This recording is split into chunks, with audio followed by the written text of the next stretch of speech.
一次我去嘅時候，可能係個心態好唔一樣。咁所以呢，對我嚟講，嗰個地方係我冇諗佢係咪神聖與唔神聖。我又冇諗過地方係咪真係我所講，我又冇接觸到另外一啲唔同，即係唔同 frequency 嘅人。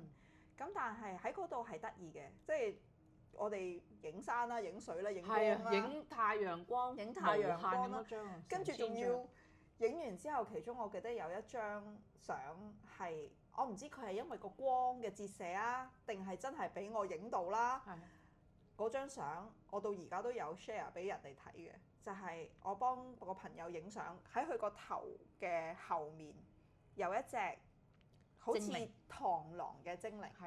咁啊呢一個係好清晰，因為清晰到連個螳螂嗰隻眼睛嗰個位其實都有，即係佢成個造型都係喺個朋友嗰個，但係喺我肉眼嘅時候我係睇唔到，因為其實影相都係好即係嗰啲叫咩啊？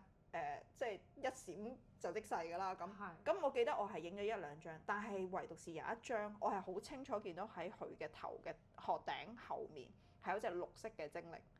然後亦都有朋友睇嗰張相嘅時候，因為嗰張相後面係一個樹林，唔係喎，個樹林都有嘢㗎喎，好多係啦，咁仲有好多嘢，咁所以咧對我嚟講就係哇，我居然影到精靈，跟住我哋之後仲有一啲相，嗰啲顏色嘅結構咧係完全點解我會影咗張相係可以咁樣嘅 layers 嘅咧？即係呢啲係我只係用一個普通嘅手機，又唔係啲乜嘢特別嘅牌子，我又唔係攞啲咩特別嘅儀器去到做，咁所以更加令到我覺得嗰個地方係好玩好得意。係個 frequency 係真係好唔同。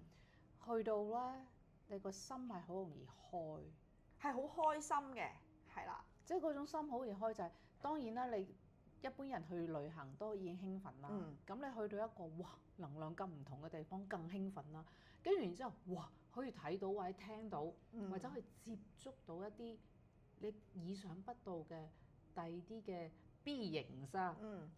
你會覺得係咪堅啊咁啊？即係所有種種令到你哇好神奇。咁其實嗰度講到尾都係山。